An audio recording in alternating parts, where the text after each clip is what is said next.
Hi friends, welcome back to my channel. నేను మీ అరుణ. ఈరోజు మన వీడియోలో ఒక మంచి పచ్చడిని అయితే చూపించబోతున్నాను. వంకాయ పచ్చడి అండి.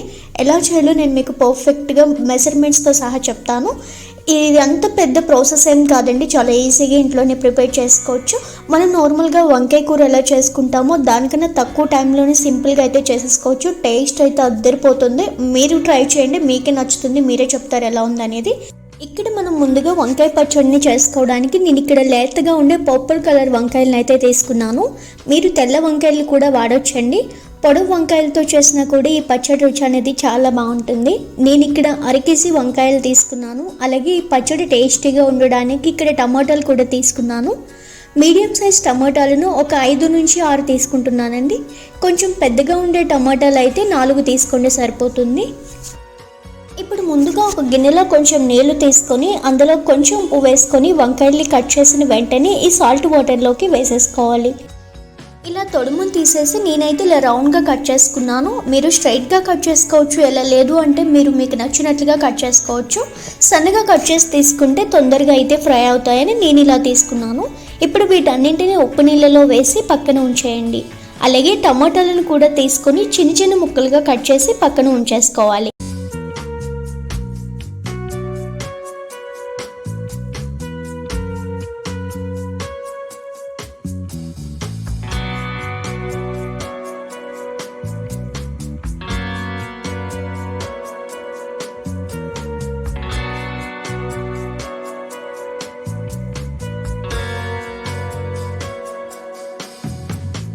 ఇప్పుడు స్టవ్ ఆన్ చేసి కడాయి పెట్టి అందులో 1 టేబుల్ స్పూన్ ఆయిల్ తీసుకోండి.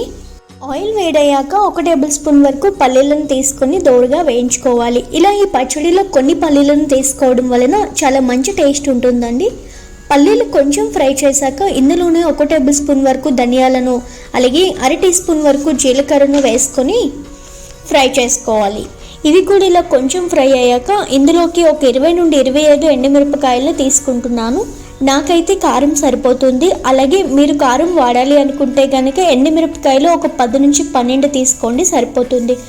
అలాగే ఎండుమిరపకాయలు కొన్ని ఎక్కువ కారం ఉంటాయి, కొన్ని తక్కువ కారం ఉంటాయి. వాటిని బట్టి కూడా మీరు తీసుకోండి. వీటన్నింటినీ మంచిగా ఫ్రై చేసుకున్నాక ఒక ప్లేట్లోకి తీసుకొని చల్లారనివ్వండి. ఇప్పుడు వంకాయ ముక్కల్ని ఫ్రై చేసుకుందాము.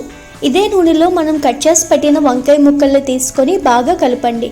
ఇలా ఒకసారి కలిపి మంటను మీడియం ఫ్లేమ్లో పెట్టి కొంచెం మగ్గేంత వరకు మూత పెట్టి ఇలా మగ్గించుకోండి. ఒక 2 నిమిషాల తర్వాత మూత తీసి కొంచెం రుచికి సరిపడా ఉప్పు వేసి మరొకసారి కలిపి మూత పెట్టి ఉడికించండి. ఈ టైంలో ఉప్పు వేయటం వలన వంకాయలకు ఉప్పు బాగా పడుతుందండి. ఒక 4 నుంచి 5 నిమిషాల తర్వాత చూపిస్తున్నాను. వంకాయలు అనేది మనకి బాగా ఆల్మోస్ట్ చక్కగా మగ్గిపోయినాయి. ఇలా మగ్గిన తర్వాత మనం పచ్చడిని ప్రిపేర్ చేయాలి. అప్పుడే మనకు పచ్చడి అనేది చాలా టేస్టీగా వస్తుంది. ఇలా మగ్గిపోయిన తర్వాత వీటిని వేరొక ప్లేట్లోకి తీసుకోండి. ఇప్పుడు మళ్ళీ ఇదే ప్యాన్లోకి కొంచెం ఆయిల్ వేసి మనం కట్ చేసి పెట్టుకున్న టమాటా ముక్కల్ని తీసుకుంటున్నాను. ఇందులోనే ఒక పెద్ద నిమ్మకాయ సైజ్ అంత చింతపండుని కూడా తీసుకుంటున్నాను. దీని వలన చింతపండు అనేది తొందరగా సాఫ్ట్ అవుతుంది. అలాగే చింతపండులో ఉన్న నారులు గింజలు ఏమైనా ఉంటే అవి తీసేసి తీసుకోండి.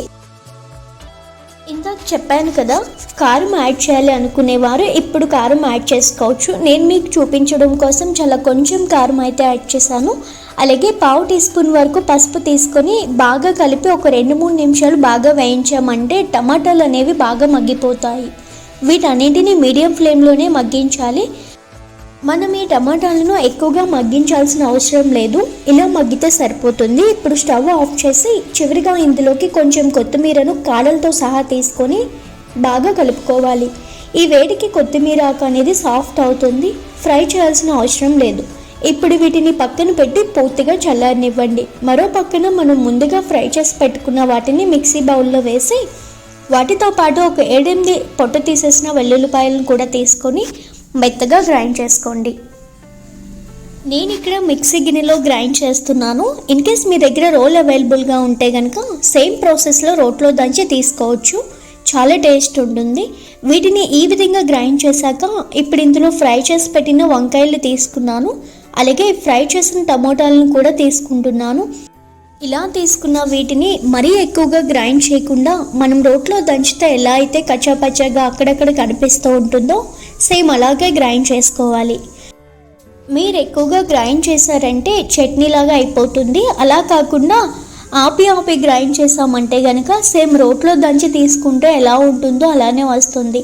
ఇప్పుడు పోపు కోసం 1-2 టేబుల్ స్పూన్ల నూనెని తీసుకొని నూనె బాగా వేడయ్యాక 1/2 టీ స్పూన్ ఆవాలు, 1/2 టీ స్పూన్ పచ్చిశనగపప్పు, అలాగే 1/2 టీ స్పూన్ మినప్పప్పు, అలాగే కొంచెం 1/2 టీ స్పూన్ వరకు జీలకర్రను తీసుకొని దోరగా వేయించుకోవాలి. ఇప్పుడు ఇందులోనే 2-3 వెల్లుల్లిపాయల్ని సన్నగా కట్ చేసుకొని తీసుకుంటున్నాను. ఇలా వేసి అన్నింటినీ కాస్త వేయించుకోండి. ఇలా వేగాక ఇప్పుడు కొంచెం కరివేపాకును కూడా వేసి 2-3 ఎండుమిర్చి తీసుకోండి. పోపును బాగా ఫ్రై చేసుకోవాలి. పోపు అంతా చక్కగా ఫ్రై అయ్యాక స్టవ్ ఆఫ్ చేసేసి పచ్చడిని తీసుకొని ఒకసారి బాగా కలపండి. అంతేనండి, చాలా సింపుల్గా చేసుకొని వంకాయ టమాటా పచ్చడి రెడీ అయిపోయింది. చాలా ఈజీ కదండి. ఏ స్టైల్లో చేసినా పచ్చడి అనేది చాలా అంటే చాలా బాగుంది. మీరు కూడా ఒకసారి ఇలా ట్రై చేసి చూడండి, మీకు తప్పకుండా నచ్చుతుంది. అలాగే ఈ పచ్చడి మీకు నచ్చినట్లయితే లైక్ చేసి షేర్ చేసి నా ఛానల్ని సబ్స్క్రైబ్ చేసుకోండి. Thank you for watching.